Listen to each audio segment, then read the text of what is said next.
Digestive disorder कल हमने एक पढ़ा था प्रोटीन डिफिशियंसी के कारण होने वाला, जिसका नाम था शावाशिओर का, है ना। उसका रीजन पढ़ा था, उनके सिम्टम्स पढ़े थे हमने। आज दूसरा डाइजेस्टिव डिसऑर्डर का नाम है मारस्मस।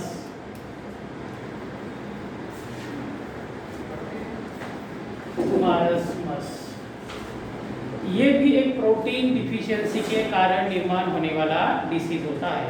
इसलिए पहला character write down, it is also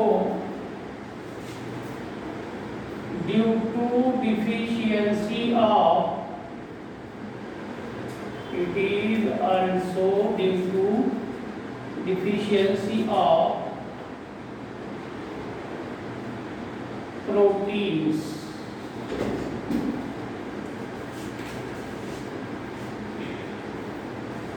and called, और फिर इसको शॉर्ट फॉर्म में कहते हैं and called PEM, PEM। What is marasmus? It is also due to deficiency of proteins। ये भी प्रोटीन के डिफिशियंसी के कारण होने वाला डिसीज है और उसको शॉर्टली कहते हैं पेम। पेम का फुल फॉर्म होता प्रोटीन एनर्जी माल न्यूट्रिशन। प्रोटीन एनर्जी माल न्यूट्रिशन, ये इसका फुल फॉर्म है। ठीक है, उसके बाद किसको होता है? कल हमें शावाशिओर का पढ़ा था, किस बेबी को हुआ था? जिसका एज 1 ईयर टू 3 ईयर के बीच में था, उसको हुआ था। ये मारास्मस जिस बेबी का एज 1 साल से नीचे का बेबी है उसको होता है ना। So second character, it occurs in the children, it occurs in the children below 1 year of age, below 1 year of age। 1 साल से कम उम्र वाले बच्चों के लाइफ में प्रोटीन के कारण डेवलप होने वाला ये डिसीज है। फिर उसको हम कहते हैं मारस्मस। 1 से 3 साल के बीच में जो हुआ था उसको शावाशिओर का था, वो भी प्रोटीन डिफिशियंसी के कारण हुआ। मारस्मस भी प्रोटीन डिफिशियंसी के कारण ही होता है। फर्क इतना है कि ये 1 साल के बच्चों के बॉडी में दिखाई देता, जबकि शावाशिओर का 1 से 3 साल के उम्र वाले बच्चों के बॉडी में दिखाई देता। ठीक है, उसके बाद सिम्टम्स, शावाशिओर के क्या सिम्टम्स है, कैसा हम पहचान लेते कि उस बेबी को मारास्मस नाम का डिसीज हो गया। मारास्मस के क्या सिम्टम्स है? सबसे पहला सिम्टम्स ये है, number 1, retardment of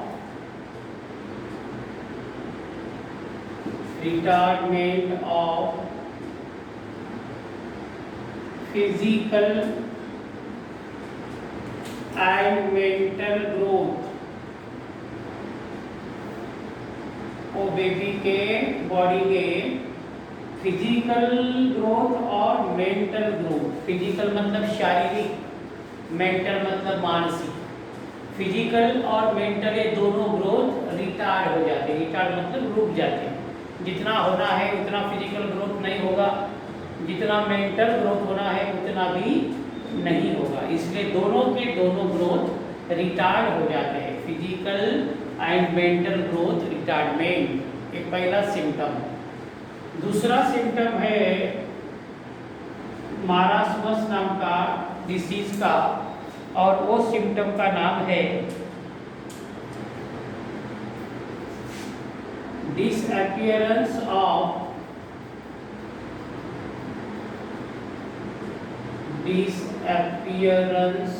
of fat below skin वो बेबी का जो स्किन होता है ना, हमारे स्किन के नीचे फैट का लेयर होता है। अगर बेबी को मारास्मस नाम का डिसीज हो गया तो बेबी का जो पूरा बॉडी का स्किन है उसके नीचे फैट नाम का जो मॉलिक्यूल है वो एब्सेंट रहता है। फैट बिल्कुल नहीं रहती बेबी के बॉडी में, ठीक है। 2 हो गए सिम्टम। तीसरा symptom, ribs become prominent,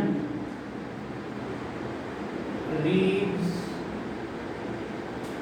becomes prominent।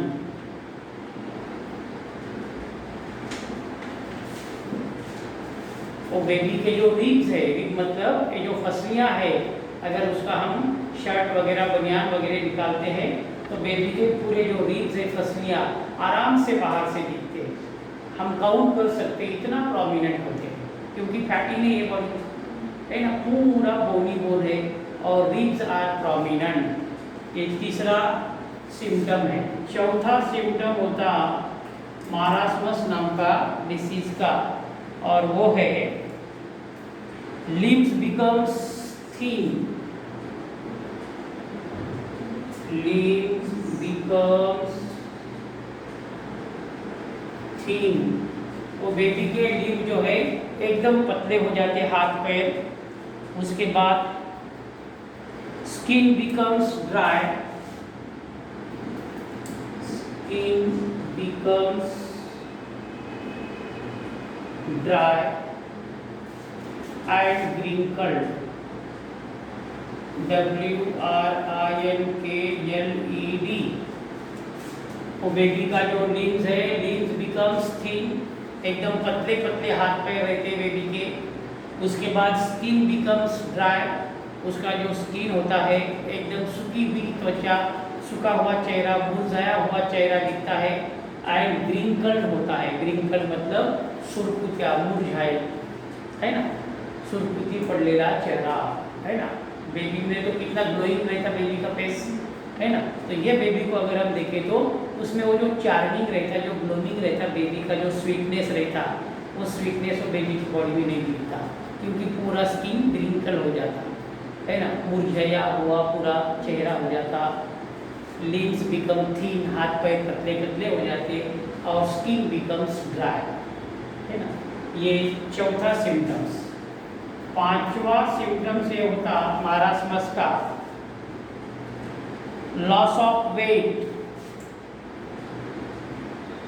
Loss of wait.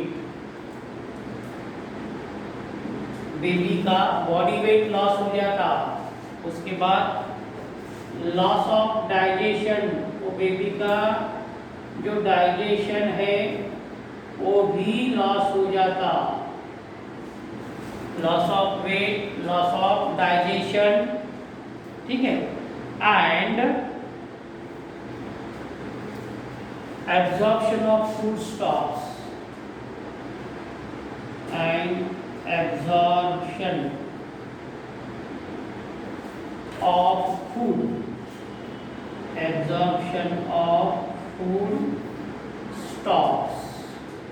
और वो बेबी के बॉडी में फूड का एब्जॉर्प्शन नाम का जो प्रोसेस है, हमने लास्ट टाइम पढ़ा था डाइजेशन में, एब्जॉर्प्शन होना कितना एसेंशियल है, क्योंकि एब्जॉर्प्शन नहीं होगा तो ब्लड नहीं बनेगा, है ना। तो एब्जॉर्प्शन स्टॉप हो जाता, एक वेट लॉस होता, 2 लॉस ऑफ डाइजेशन हो जाता, 3। ऐसे तीनों घटना एक साथ बेबी के बॉडी में चल जाते हैं। उसके बाद ये हो गया सिम्टम्स, ये हो गया मारास्मस का definition. What is marasmus? It is also due to deficiency of proteins and called as PEM, protein energy malnutrition. It occurs in the children below 1 year of age. Symptoms: number 1, retardation of physical and mental growth. Number 2, disappearance of fat below skin.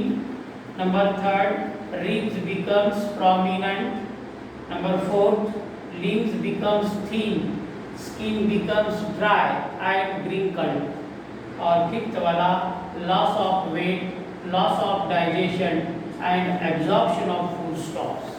इतने सारे symptoms अगर हमें दिखते हैं तो हम वो baby को मारास्मस का पेशेंट डिक्लेयर कर सकते हैं, ठीक है। ये हो गई डेफिनेशन, ये हो गई सिम्टम। अब कॉजेस, क्यों होता है मारास्मस, क्या उसके पीछे का राज है, क्या कारण है, क्यों ये 1 साल का बेबी बेचारा है ना ग्रोइंग एज का था तो उसके बॉडी में डिसीज क्यों हुआ। कॉजेस, नया question, causes of मारास्मस।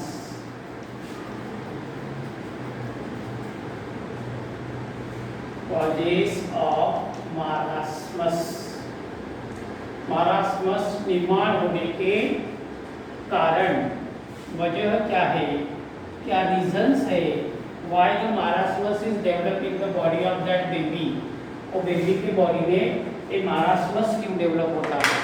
Causes of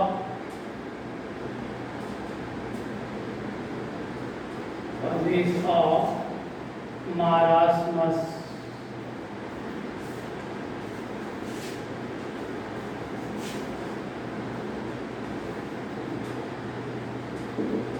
सबसे पहला कारण ये है मारास्मस डेवलप होने का, unavailability of nutritious food, unavailability of nutritious food, और बेबी को न्यूट्रिशियस फूड जिसको हम सकस आहार कहते हैं मराठी में, वो अवेलेबल नहीं रहता है ना। जितना protein, carbohydrate, fat, vitamin, minerals, ये सारी चीज़ों वाला जो फूड रहता वो जनरली वो बेबी को मिलता नहीं, मतलब माँ को नहीं मिलता, माँ को नहीं मिला इसलिए बेबी को नहीं मिला है ना। ये पहला कारण है अनअवेलेबिलिटी ऑफ न्यूट्रिशियस फूड, पहला कारण। दूसरा कारण है poverty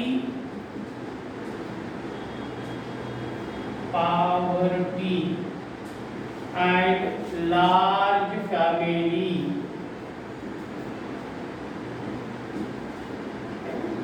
poverty and large family. Poverty का मतलब होता गरीबी, लार्ज फैमिली का मतलब होता बड़ा संसार, बड़ा परिवार है ना। देखिए अभी समझो पेरेंट्स है और उसका मंथली इनकम अगर समझो 10,000 है, अकेला कमाने वाला है, और उसको स्मॉल फैमिली का इम्पोर्टेंस का पता नहीं चला। क्यों नहीं चला कि उसने पढ़ाई नहीं की, इलिटरेट रहा। अगर वो शिक्षा लेता तो उसको ये बात का नॉलेज रहता, ये बात का नॉलेज रहता तो लार्ज फैमिली डेवलप नहीं करता, लार्ज फैमिली डेवलप नहीं करता तो पॉवर्टी नहीं आती है ना। सो 10,000 जिसका मंथली इनकम है और उसके घर में अगर खाने वाले 5 लोग हैं तो मुझे बताओ कैसा मेंटेन करेगा है ना। सबका खान पान, रहना, कपड़े है ना, लिविंग ऑफ स्टैंडर्ड, इसमें पॉसिबल ही नहीं होता। वो करता बेचारा बहुत मेहनत, मगर ये गलती उससे हो जाती है कि फैमिली को वेल प्रकार से सेटअप नहीं किया है ना। इसीलिए फैमिली मस्ट बी स्मॉल। अगर फैमिली स्मॉल है तो automatically there is no poverty, poverty नहीं है ना। मगर आज हमारे भारत देश में जब से फैमिली प्लानिंग नाम का प्रोग्राम भारत गवर्नमेंट चला रहा है ना, तब से चलाया 1952 से तब से फैमिली प्लानिंग प्रोग्राम चल रहा है। हमारा भारत को इंडिपेंडेंस मिला 1947 में, तो 52 से प्रोग्राम चल रहा, तो भी हमारे भारत के लोग आज भी उस जिद के ऊपर अटके हैं कि नहीं बेटा होना है ना, बेटा होना, बेटा होना। भले ही बेटा हो उसको घर से बाहर निकलता बाद में बड़ा होने के बाद है ना। बेटी या ही आपको पता होगा कि आज का सर्वे अगर हम देखते हैं तो 90% बेटी अपने माँ बाप को पाल रही है, बेटा नहीं पाल रहा है। बेटा भाग जाता पैसे लेके है ना। तो ध्यान रहे हमारा स्टडी ये कहता है कि जो main causes of the मारास्मस is that poverty and large family. पहला है अनअवेलेबिलिटी ऑफ न्यूट्रिशियस फूड। तीसरा कॉज है मारास्मस डिसीज डेवलप होने का, और उस कॉज का नाम है shortage shortage of space, space का शॉर्टेज है ना। छोटी जगह 10 बाय 10 की रूम, उसमें 10-12 लोग रहेंगे, है ना। तो मुझे बताओ 10-12 लोग अगर 10 बाय 10 की रूम में रहते हैं तो वहाँ पर प्योर ऑक्सीजन कहाँ से रहेगा, है ना। जितना ज़्यादा डेंसिटी रहेगा पॉपुलेशन का उतना पोल्यूशन बढ़ेगा, उतना CO2 वो लोगों का रहेगा। सो द रूम और the house must be airy, है ना, उसके अंदर हवा आनी चाहिए, इतना हमारा घर हमारे हिसाब से होना चाहिए, है ना। सो शॉर्टेज ऑफ स्पेस रहा तो भी मारसमस डेवलप हो सकता है, क्योंकि अनअवेलेबिलिटी ऑफ ऑक्सीजन, ऑक्सीजन नहीं मिलता बॉडी को, ऑक्सीजन नहीं मिला तो फूड का ऑक्सीडेशन नहीं होता, ऑक्सीडेशन नहीं हुआ तो एनर्जी नहीं बनती, है ना। उसके बाद का चौथा कारण है early termination of breast feeding, early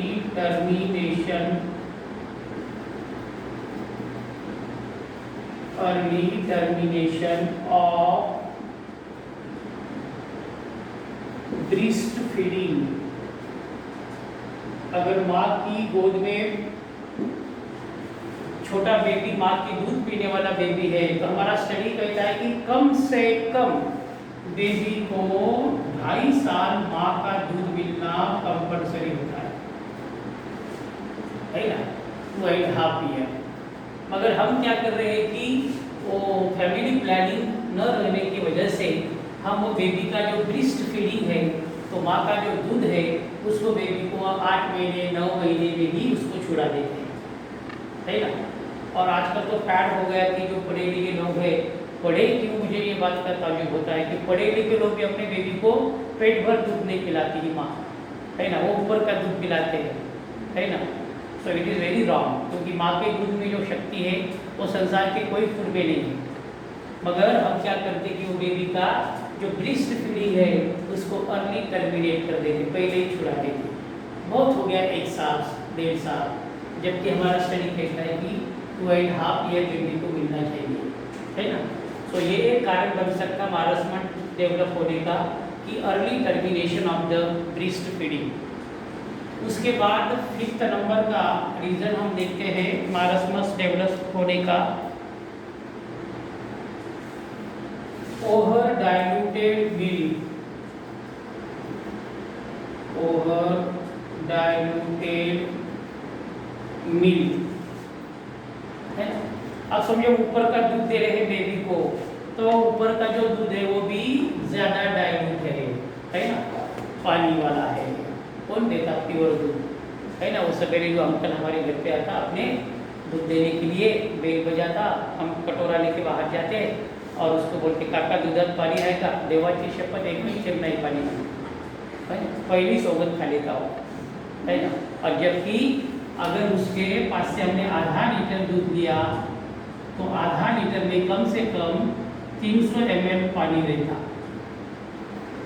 और 200 ml ही मिल्क रहेगा। तो अगर ऐसा ओवर डाइल्यूटेड मिल्क हम बेबी को दे रहे हैं और समझ रहे हैं कि उसको दूध मिल रहा ऊपर से, तो भी रो रहा है, तो भी नहीं सुधरता, अरे भाई वो दूध है मगर वो ओवर डाइल्यूटेड है, बहुत पानी है इसके अंदर। अब कुछ लोग तो पानी छोड़ के केमिकल भी मिला रहे हैं उसमें, है ना, केमिकल यूरिया है, मिल्क पाउडर, ऐसे डेंजरस मटेरियल मिला रहे हैं जो मिलते हैं दूध में। तो जिसके पास भरोसा है ना, वो तो अपने को प्योर देखा नहीं, मगर कम से कम पानी तो भी डाला तो भी चलता, दूसरा तो भी मत डाल भाई कोई केमिकल वगैरह, है कि नहीं। सो ओवर डाइल्यूटेड मिल्क ये भी एक मारसमस डेवलप होने का कारण बन सकता। उसके बाद 6 वाला है इलिटरेसी, इलिटरेसी निरक्षरता, है ना, इलिटरेसी। अगर हम पढ़े नहीं तो हमें समझ में नहीं आता कि क्या खाना चाहिए, कितना खाना चाहिए, कब खाना चाहिए और क्यों खाना चाहिए। ये सब किसको समझा, जिसने पढ़ाई करी, जिसने साइंस सीखा उसको समझता है ना। नहीं तो बहुत सारे लोग होते हैं कि इलिटरेट होते हैं, जो चीज़ कम खाने की उसको ज़्यादा खाते, जो खाने की रहती है उसको बिल्कुल नहीं खाते, है ना। और जब खाने का रहेगा तब नहीं खाते, जब नहीं खाने का होगा तब खाए, है ना। अब ग्रोइंग स्टेज में खाना चाहिए। अगर एक आधा बूढ़ा बोला कि मैं रोज का 1.5 किलो घी खाता, 70 साल का बूढ़ा बोला, तो उसका खाने का एज है 1.5 किलो घी वो पचा सकता नहीं, उसमें उतनी शक्ति नहीं है, उसकी ज़रूरत भी नहीं उसको। अगर वो जीत गया कि नहीं मेरे खाने में रोज ही 1.5 किलो घी होना ही होना, तो ही खाना खाऊंगा, तो उसको बोलने पे ज़्यादा आपकी तकलीफ वो नहीं रही जो 1.5 किलो घी को डाइजेस्ट कर सके, है ना। आपको एकदम सिंपल फूड होना तो आपका डाइजेशन सही रहेगा।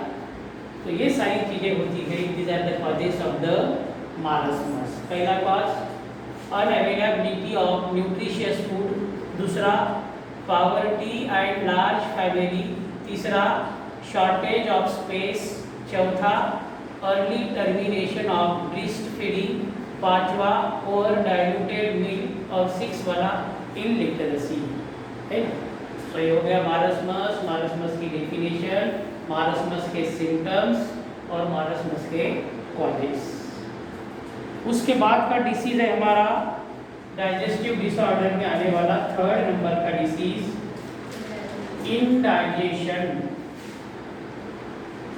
Indigestion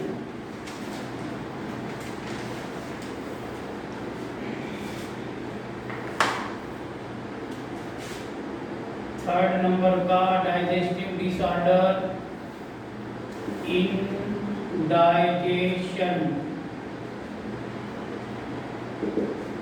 So what is indigestion?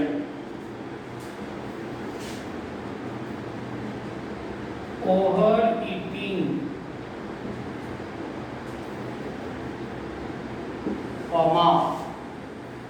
inadequate enzyme secretion, inadequate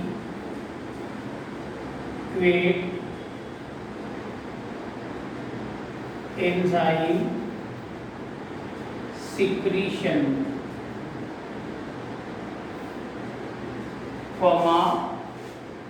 spicy food,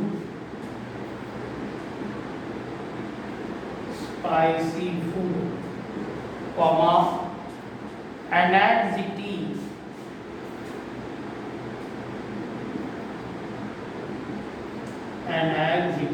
etc., causes indigestion.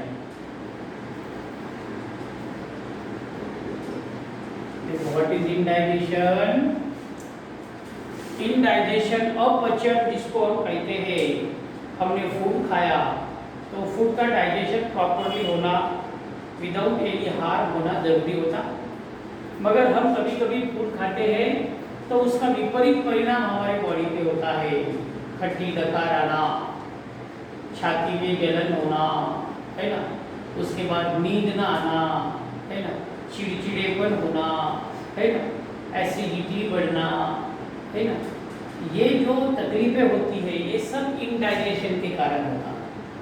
अब इंडाइजेशन होता क्यों, उसका कारण है ओवर ईटिंग, अधिक मात्रा में हमने फूड को ईट कर लिया, शादी में गए, है ना, तो शादी में जाने के बाद जितना खाना था उतना नहीं खाए, ओवर ईट खाने डाल दी, है ना। या कभी मेहमान बनकर गए तो मेहमान बनने के जाने के बाद मौसी के घर गए तो मौसी बोलती है कि शुद्धि का एक कोई है ना, विधि अंकी है कोई नहीं, मौसी मतलब पड़ लगेंगे थोड़ के, तो ऐसा ओवर ईटिंग अगर हो गया तो इंडाइजेशन होता। दूसरा कारण है इनएडिक्वेट एंजाइम सिक्रीशन, हमारे सलाइवरी ग्लैंड में, हमारे स्टमक में, हमारे इंटेस्टाइन में बहुत सारे एंजाइम्स होते हैं जो डाइजेशन को हेल्प करते हैं। अगर वो एंजाइम इनएडिक्वेट है, सही मात्रा में नहीं बने, तो डाइजेशन कौन करेगा, उस समय इंडाइजेशन होगा। तीसरा कारण है स्पाइसी फूड, मसालेदार, है ना, तर्रीदार फूड मटेरियल खाना, है ना, एकदम स्पाइसी फूड, है ना, रोज तीखा, रोज मसाले वाला, रोज तेल कट, ऐसा अगर हम फूड खाते रहे तो भी इंडाइजेशन होता। और चौथा कारण है एनएक्सिटी, एनाक्सिटी का मतलब है बेचैनी। बेचैनी मतलब हमारी भारत संस्कृति में, हिंदू संस्कृति में फूड को हम पूर्ण ब्रह्म ऐसा कहते हैं। तो जब हम खाना खाते हैं तो खाना खाने के समय आराम से ऐसी मांडी मोड़ कर बैठना चाहिए और आराम से हमारा फूड हम खाना चाहिए, शांत मन से। जो भी है थाली में, आज हमारा लाइफस्टाइल बदल गया, कोई पार्टी में जा रहे हैं हम तो खड़े खड़े खा रहे, जानवर कैसा खाते घूमते घूमते, कैसे घूमते घूमते खाते है ना। फिर फास्ट खाते हैं, टाइम हो गया टाइम हो गया, चलो टाइम हो गया टाइम हो गया। तो ये जो चीज़ें हैं उसको कहते हैं एनाक्सिटी, है ना। सो इसको कहते हैं indigestion. What is indigestion? Over eating, inadequate enzyme secretion, spicy food, anxiety, etc. causes indigestion, है ना। इसलिए हमारा जो शाम का फूड रहता है बहुत लाइट होना चाहिए। अभी जब जाके हम खाएंगे ना तो लाइट फूड होना चाहिए, और 2 चपाती की हमको भूख है तो हम 1.5 चपाती खाएं, है ना, क्योंकि अब हमको सोना है, कोई फिजिकल वर्क नहीं करना है ना। सवेरे थोड़ा सा एक आधा चपाती ज़्यादा हुआ तो भी चलता, क्योंकि दिन भर हम एक्सर्शन में रहते हैं। तो शाम का जो फूड होता it must be little and simple, ठीक है। सो इंडाइजेशन की definition: over eating, inadequate enzyme secretion, spicy food, anxiety, etc. causes indigestion, ठीक है। उसके बाद अब अगर इनडाइजेशन हुआ तो उसका परिणाम क्या होगा? इनडाइजेस्टेड फूड,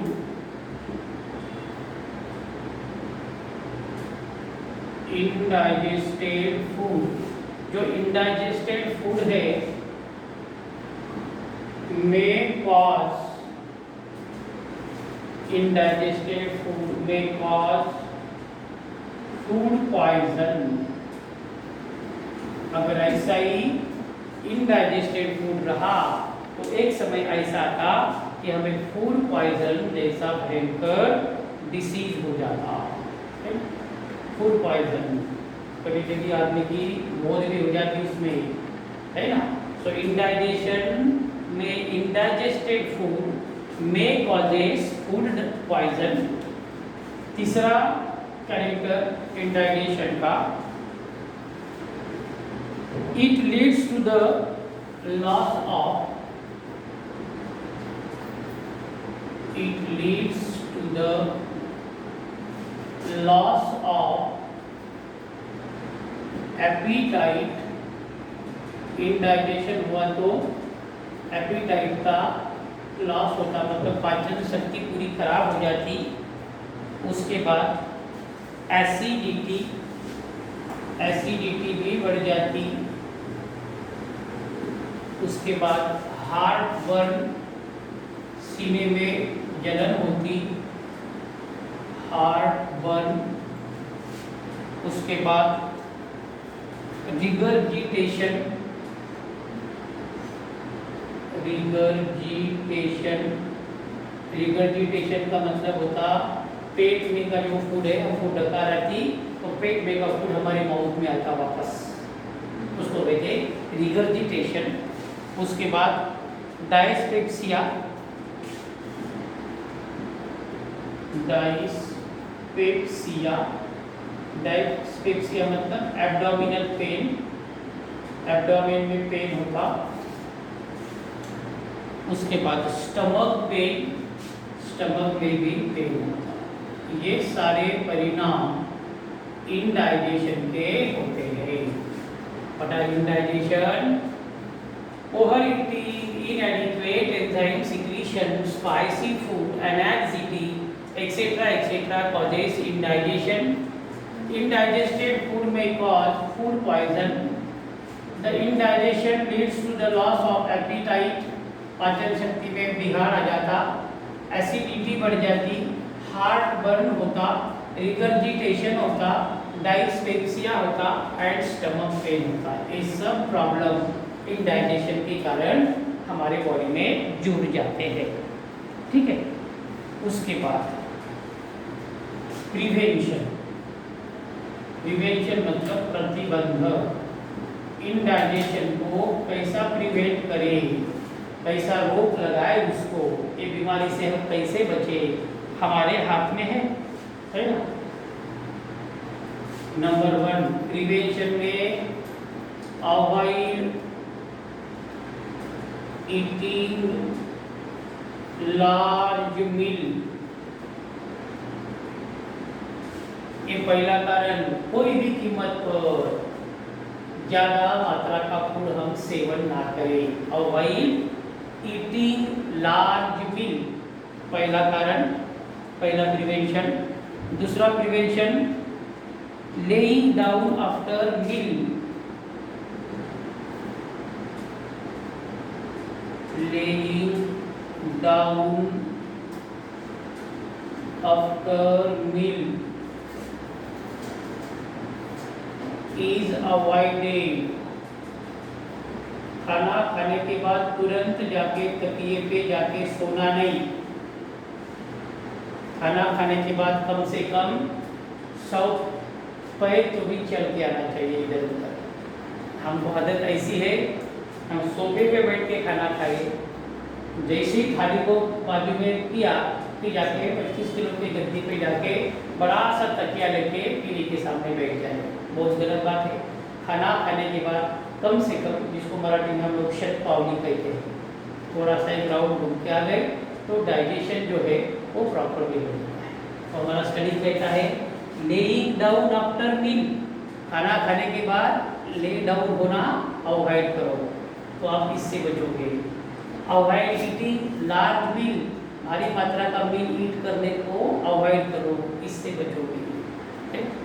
तीसरा प्रिवेंशन है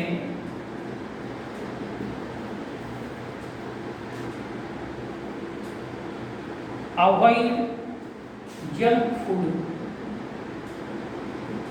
avoid junk food, smoking, alcoholism,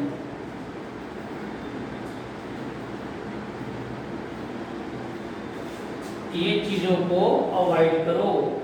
junk food, junk food मतलब fast food, burger, pizza, idli, dosa, sandwich, है ना, ये सब जंक फूड है। उसका नाम कितना देखो सुंदर रखा है, फास्ट फूड।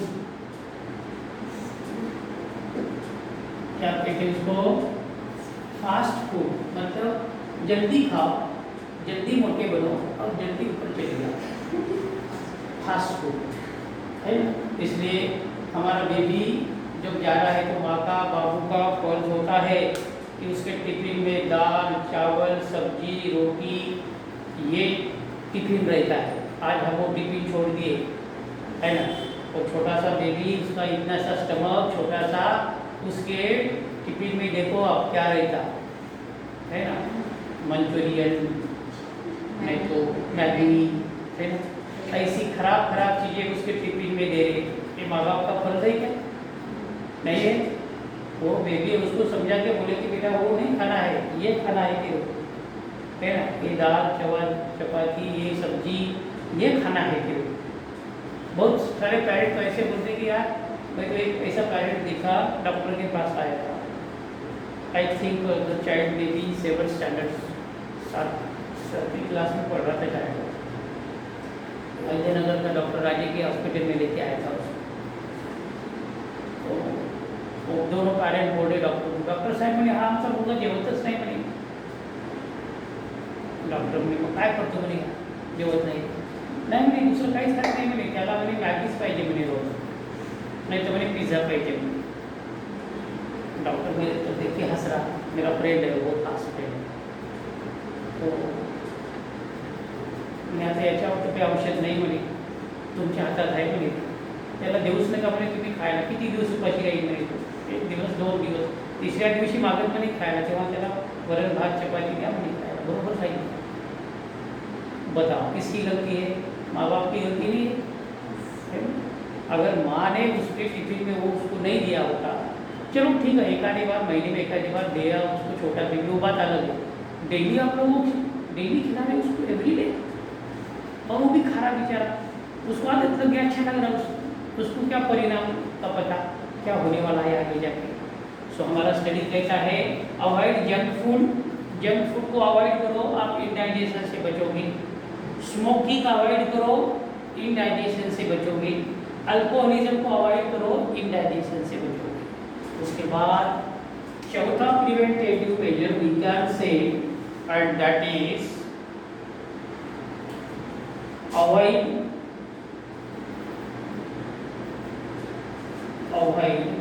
शेविंग ऑफ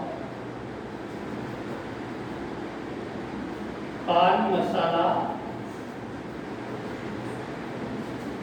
गुटखा,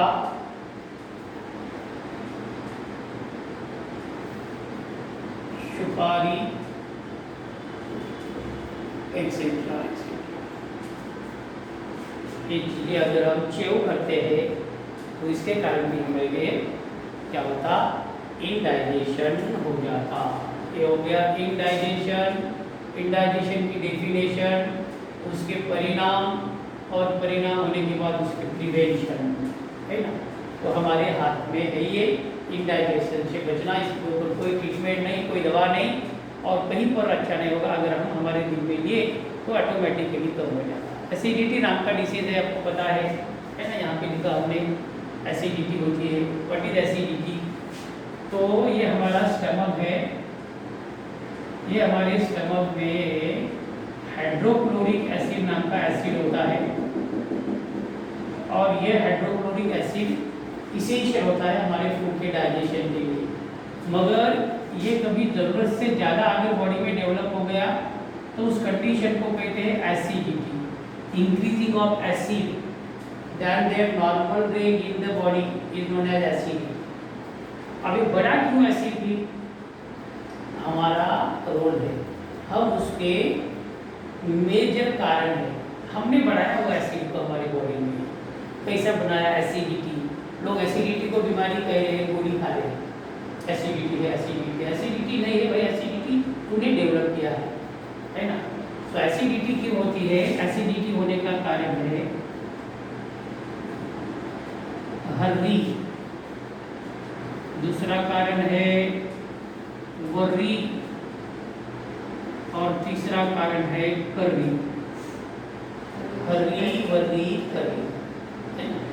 हरी मतलब घाई घाई में खाना खाना, वरी का मतलब दिन रात सोचते रहना, बेफजूल चिंता करना, काम करने का कुछ नहीं, सिर्फ चिंता करने का, फिर कैसा होगा, फिर पैसे कहाँ से आ गए, फिर लड़की की शादी कैसे करूँ, उसको इसका पुलिस कैसा है, भाई काम करना पहले, है ना।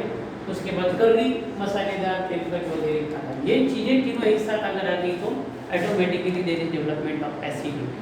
ये तीनों चीज़ों को हम अवॉइड अगर करेंगे तो एसिडिटी कैन बी स्टॉप।